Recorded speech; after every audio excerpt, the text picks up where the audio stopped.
and welcome to the DC Overlord channel. I am the DC Overlord. This channel is dedicated to everything DC Universe, from the animated series to the DCU to James Gunn and beyond. And I figured we would start this channel with a conversation about the new DCU, kind of revisiting the video that discussed the first half of Chapter 1, and also discussing what I believe will be the next part of these projects. As we know, there's going to be like 24 or 25 projects in total, and we only know confirmed about 10 of these projects. So let's go over it. Hey everybody, I'm James Gunn. I'm the co-CEO of DC Studios. So as many of you know, DC has been disconnected in film and television for a long time. And it's one of, our jobs, mine and Peter's, is to come in and make sure the DCU is connected in film, television, gaming, and animation. That the characters are consistent, played by the same actors, and it works within one story. And if something is outside of that, like Matt Reeves' Batman or Todd Phillips' Joker or Teen Titans Go, that it is clearly labeled as DC Elseworlds, outside of the mainstream DCU continuity. So right there, we can break down the fact that there are going to be Elseworlds projects, and we know this because there's going to be Joker 2, and there's going to be Batman Part 2, and there's probably going to be a lot more other stories that end up being Elseworlds stories that don't necessarily fit into the greater DCU yet, but are still worth being told. Some of those theories could be Kingdom Come. Some of it could be like Wonder Woman, the animated series that has been rumored to being made. That probably is going to be Elseworlds, I would imagine. Although maybe it is in the main continuity. Other projects that have been talked about is like Batman Beyond. Is one of those projects, probably going to be Elseworlds. And this is where people are confused about, like, Blue Beetle and Aquaman 2. What are those going to be? Are those Elseworlds or are those DCU? And from what I understand, the answer is that it can be both. So what happens in the DC comics in general is that usually there's the main continuity, the continuity that we're following. But every once in a while, there's an author, a writer, comic book writer, who inserts an Elseworlds story, which is separate from the main continuity. Sometimes it's like Superman Red Son, where it's the what if Superman landed in Russia, Soviet Russia, instead of the United States of America. It's kind of like those types of things. But there can also be stories like Batman Killing Joke, where it is separate from the main continuity, but it's later affecting the future stories that go beyond it. Some of it can be debated about whether or not it's canon, or whether or not it's Elseworlds. It's kind of the complexity of the complexity of the DC universe in general.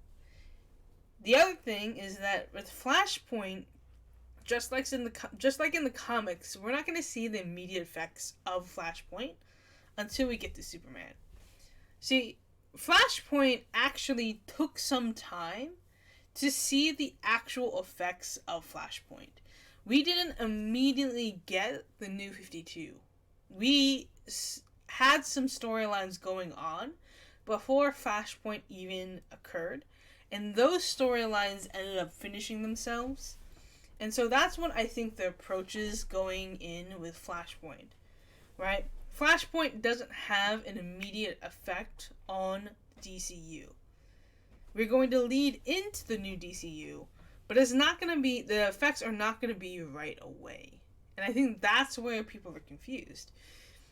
These stories are going to be important for later, because you're going to want to know Aquaman's storyline, Aquaman's origin. because it's not going to be addressed in the DCU because it already was addressed before, most likely. The same way with Blue Beetle, where Blue Beetle's origin is probably not going to be introduced again, at least Jaime's, and we're just going to introduce the character into the DCU. It doesn't make sense to do 2 origin stories in the same universe, but it does make sense to reboot that character and now say, hey, these are the changes that we're making on this character. That's my interpretation of what the DCU is going to be, is that we're not going to see the immediate effects of Flashpoint until 2025, when Superman Legacy releases. And who knows, maybe people will get recasted, maybe we'll keep some characters, because again, not everything in the DC universe changes after Flashpoint. A lot of things do get affected, but there are still plenty of stories that go unaffected by Flashpoint for multiple years. And I think that's what we're going to end up seeing with the DC universe, is that there are some things that are just not going to get affected. Now, Peter and I have gotten pretty lucky in terms of the 4 projects that are coming out over the next year. First, we have Shazam! Fury of the Gods. Shazam has always been off kind of in his own part of the DCU, so he connects very well. That moves directly into The Flash, a fantastic movie that I really love that resets the entire DC universe. Then to move into Blue Beetle, a fantastic film about a kid who's a marvelous part of the DCU, and then into Aquaman 2, which leads directly into our next few projects, which I'm going to tell you about now. Okay, so right there, we have the connection of Shazam 2, Flash, Blue Beetle, and Aquaman 2. They are not necessarily going to be in the DCU, but they are going to affect the DCU storyline. So these characters can still get recasted, can still get rebooted, can still be involved in the DCU, but it won't necessarily be these specific versions of these characters. They are still the same character, because it's still Aquaman, it's still Blue Beetle, but they might be played by different actors or even potentially have a different continuity going forward. It's not rare for this to happen. This happened in the very comics themselves when the change was made. Some characters stayed. Other characters were completely rebooted. This is not alien to how the comics treated the change, because it's dealt... The way that it happened is that it was... different writers had their own interpretations of what happened after Flashpoint. And so some people already had their plans for the comic books, and so those were already were just told out, right? It didn't have the immediate effects of Flashpoint.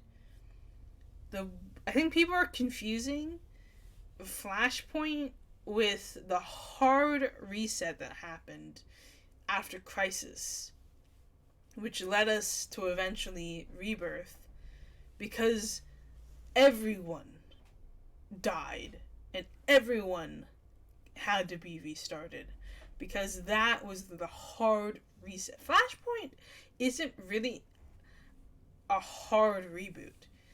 It is very much a soft reboot to get people to understand the current stories that are being told.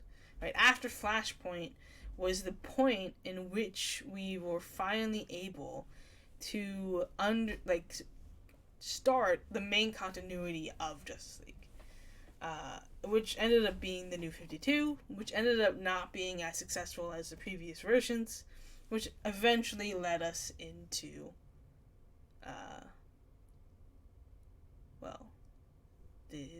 the new stories. So it's kind of complicated in a way. It's kind of complicated because there are multiple restarts in the DCU, and not all of them are the same. And I think I might have actually confused some of it a little bit in the order that they happened. But it's kind of like the same thing where it's like, it's not necessarily everything is going to get reset right away. It's not even that everything is going to get recasted. It's not going to be James Gunn and friends. It's going to be more like, we're going to see familiar faces in the DCU. But there are a lot of them are going to get just recasted. Because, I mean, it's just a normal thing. I don't think people will need to treat it like it's some big deal. And by the way, this does actually make the Snyderverse canon to the DCU. Because you need those stories and everything leading up to Flashpoint in order for the DCU to exist. So no, it's not cutting out Snyder completely. In fact, there's possibility of Snyder even having some projects later in the DCU, especially if they're able to find a project that fits his kind of style. I have a few in mind, although I think for the most part we're probably going to move away from Snyder and Ayers. But it's not impossible for them to be included in the DCU going forward. Unlikely, but not impossible. So, Peter and I, along with a group of very talented writers, have started to map out an 8 to 10 year plan of what DC Studios will be in film, television, and gaming. This first chapter is called Gods and Monsters. Now, this, what I'm about to tell you, is a part of the first chapter. It's not the entire first chapter. The first project is Creature Commandos. Creature Commandos is an animated series. I've written all the episodes. Something we're going to do that's a little bit different at DC is we're going to have characters move into animation, out of animation, usually having the same actor play their voice as who plays them in live action. The next project... So there's the first project, right? The Creature Commandos. And it's important to understand what the Creature Commandos means. Because some people are like, why are we starting with this random series out of everything? And it likely has to do with the island that they take place on. You see, the final villain of this chapter is probably going to be the Center. It is very heavily rumored that the first Justice League project is going to be Justice League: A New Frontier, which features the Center. By the way, a very good movie. If you have not seen it, there is an animated version of it on HBO Max. Really good. Highly recommend watching it in order to prep for this movie. But the important thing is that we are not starting something like Brainiac or some really huge villain. I mean, the Center is big for sure. And it's probably why we're seeing sort of this kind of odd direction in the way that we are going. But A New Frontier kind of actually works as a first Justice League movie for the new DCU following Flashpoint, because it kind of happened in the DC animated movies universe. A New Frontier happened, and then we got into kind of Flashpoint. It didn't happen necessarily in the order that we're doing it in, but it can be told in that order. And I'm sure the story itself is going to get adapted and changed, because, I mean, that's just kind of what you do with comic book movies. It's not going to be the same thing. And you're dealing with a lot of different characters. And so, with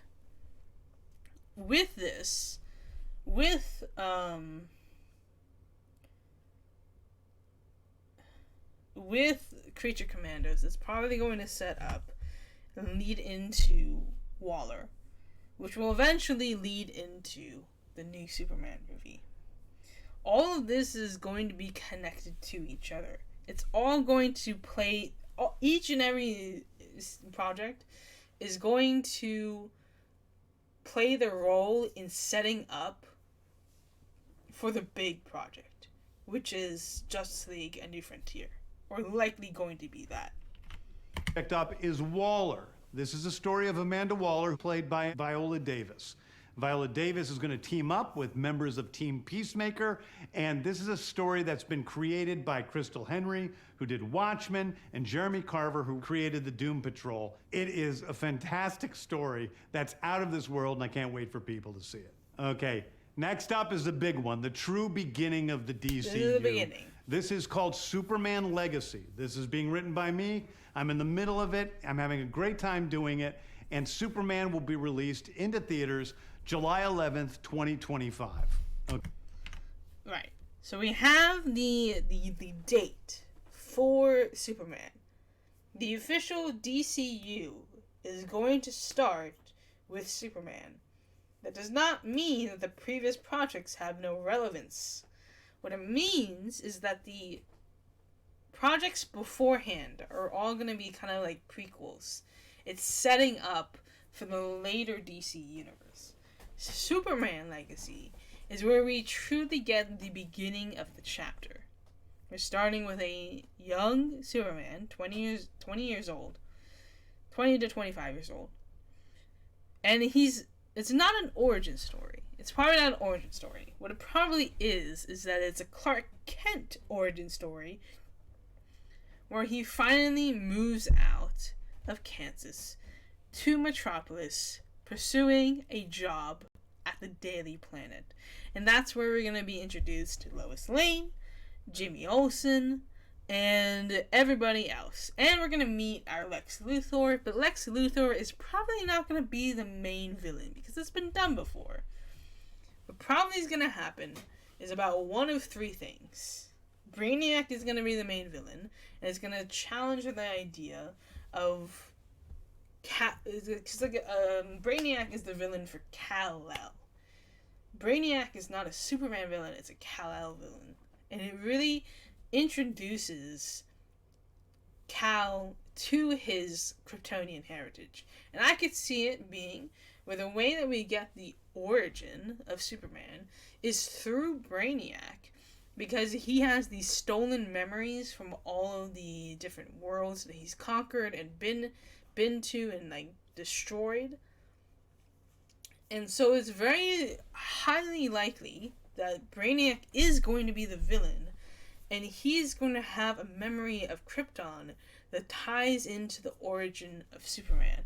But it's not necessarily going to be the Superman origin, it's going to be more like the Krypton origin, and kind of showing why Krypton was so important, and giving Superman a reason to miss Krypton completely, and having to mourn the loss of his people, and even wanting to kind of save them, and potentially still leading into what will eventually be the Supergirl project. I imagine that Superman and Supergirl are going to end up coming face to face with each other and meeting each other, and we're really going to see how that storyline ends up falling. The other possibility is that it's Metallo.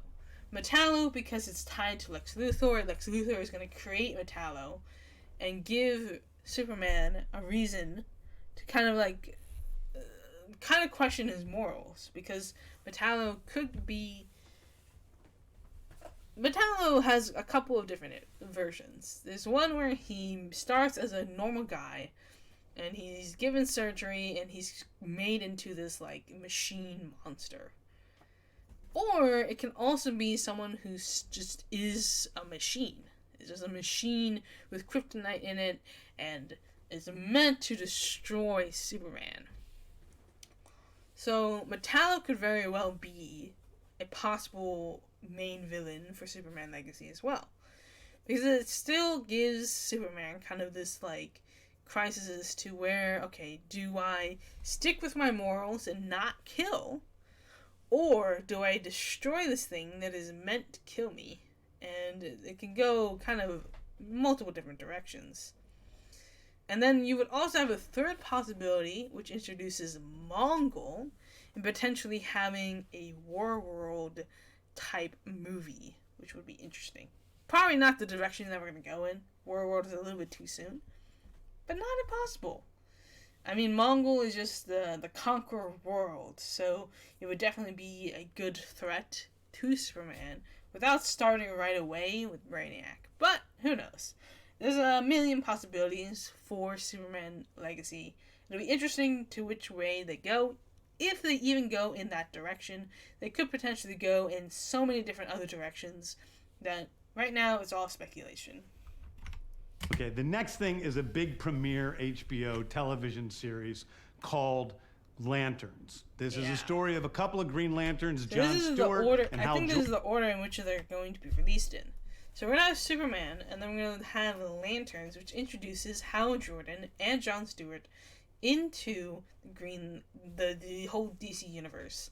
This is going to be basically not maybe an origin story for some of them, because I mean we don't really have John Stewart's origin really fully told. It's not really commonly known.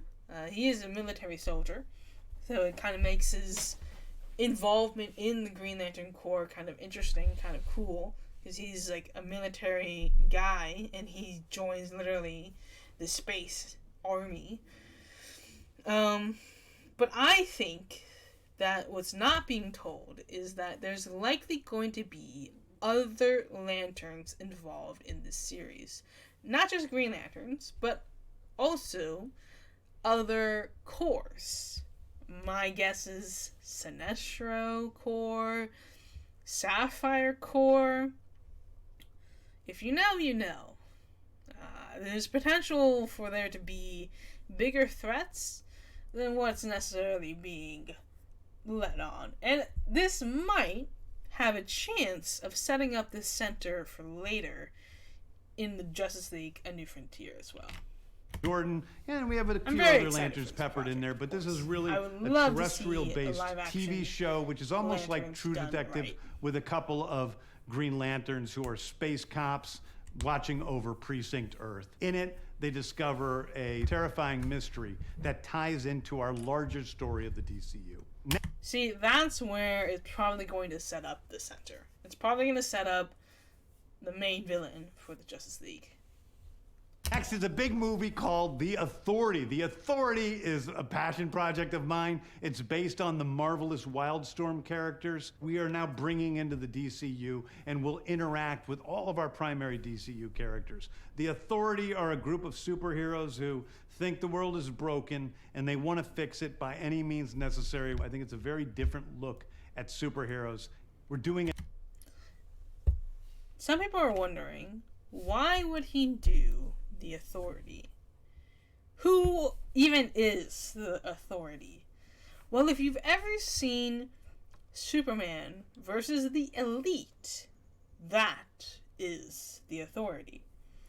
What I speculate is that this is going to be setting up for a later project down the line, which is going to be Superman versus the Elite, or in other words, Superman versus the Authority. Because one of the leaders of the Authority, the main leader for the Authority, is none other than Manchester Black, who is a prominent villain for Superman, but also not really a villain. It's kind of complicated. He has different morals.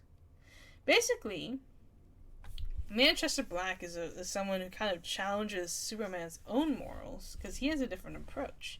He doesn't believe in the no-kill rule. He believes in kind of just executing people if he thinks they deserve it. And it's sort of is kind of that dynamic.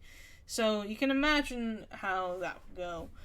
And so there is potential that we get a Superman versus the Elite with live action, because it's a really good comic book, really good movie. If you haven't seen Superman versus the Elite, I highly recommend checking it out. And the other aspect of it would be for Apollo and Midnight. So, there's also that potential as well. A television series called Paradise Lost. Paradise Lost is the story of Paradise Island, usually known as Themyscira, which is the birthplace of Wonder Woman. It's almost like Game of Thrones with Westeros, but with all of the inhabitants of Paradise Island. The introduction of the DCU's Batman place at superheroes. So this is the question, right? People are wondering, why would they start with Paradise Lost, a Wonder Woman TV series without Wonder Woman? And I think I actually know the answer to this.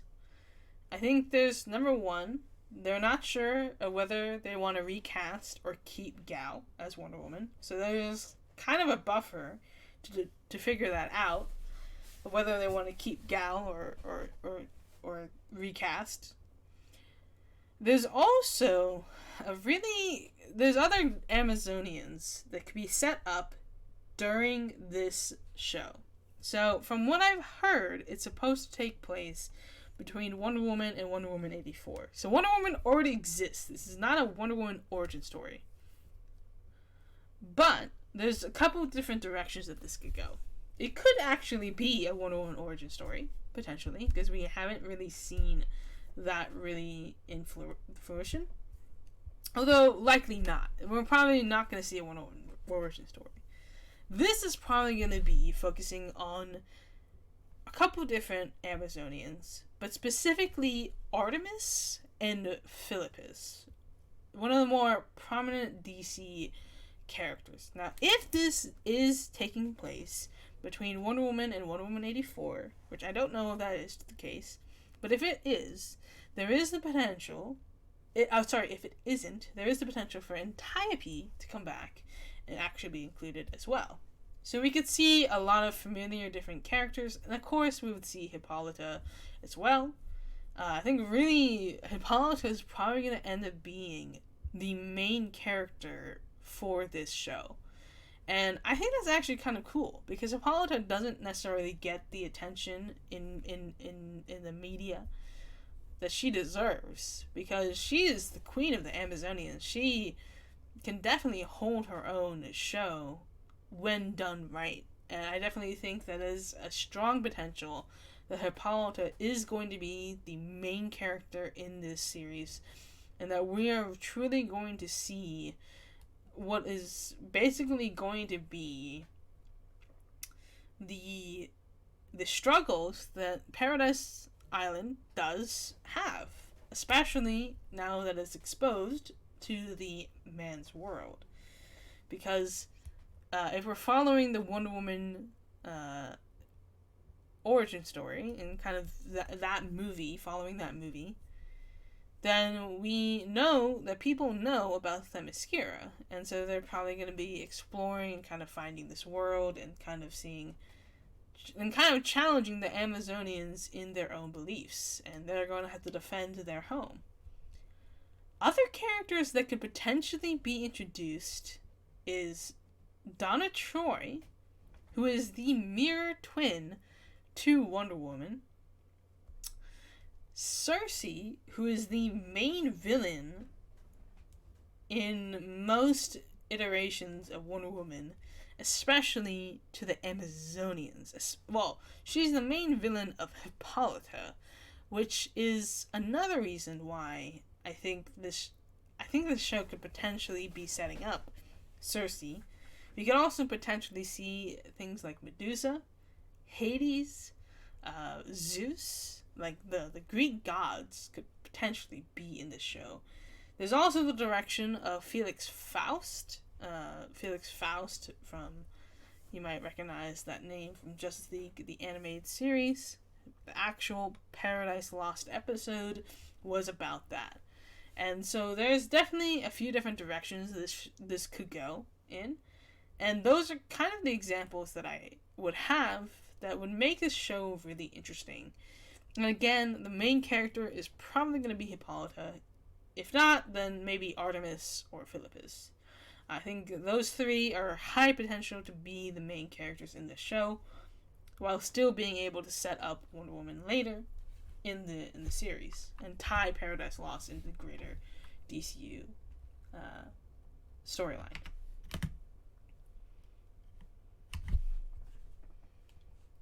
Like Game of Thrones with Westeros, but with all of the inhabitants of Paradise Island. The introduction of the DCU's Batman is the brave and the bold. The Brave and the Bold is the story of Batman and his actual son, Damian Wayne. This is based on Grant Morrison's great comic book run. Damian Wayne is my favorite Robin. He's a little assassin who Batman tries to get in line, and so this is the story of the two of them and the beginning. Okay, so now people are wondering, why start with Damian Wayne as Robin? Why not start with Tim Drake or Dick Grayson or Jason? And I think the answer is we're likely going to have other Bat Family members appear in the DCU. And they are likely going to have their own identities already established. So there are a couple different directions the story could go in. And depending on which one we go in, it would mean different things. So we could have Barbara Gordon in this movie, but the question is, would she be Batgirl or would she be Oracle? Which would have even greater effects down the line. And the other question is, what about Nightwing? What about Jason Todd? Is Jason Todd alive? Or could he potentially be resurrected by the Owl Ghouls and used as a main villain in this movie? That is a huge potential of actually happening. We would also have Tim Drake kind of already established. He could be Red Robin, or technically I think his new identity is Drake, but I don't know if we're going to go in that direction. Or he could very well just not be included. I mean, there's a potential of Tim Drake just getting ignored again.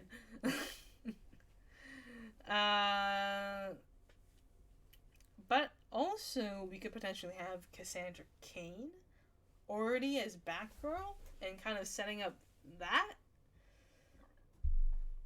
There's a whole lot of different directions this could go in, but I basically think that the reason that we're starting with Damian is so that we can have an already established Bat family in the DCU. Of sort of the Bat family in the DCU.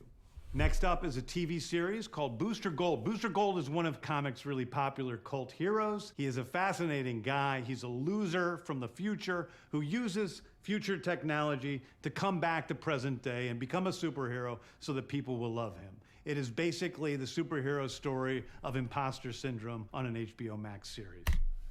And the question is, okay, why Booster Gold? Booster Gold, honestly, I love the fact that he's getting his own show. But I think the main reason is to be able to tie in Blue Beetle into the greater DCU. Because Blue Beetle is a standalone film. It's not connected to anything. Blue Beetle is likely going to set up the idea of Ted Kord as well as Jame. And so Ted Kord has a very good chance of being in this show, along with Plastic Man and the others. So this movie, this series is probably really going to be about tying Blue Beetle into this story so that they can use Blue Beetle, whether it's Ted Kord or Jame or both, in the greater Justice League movie.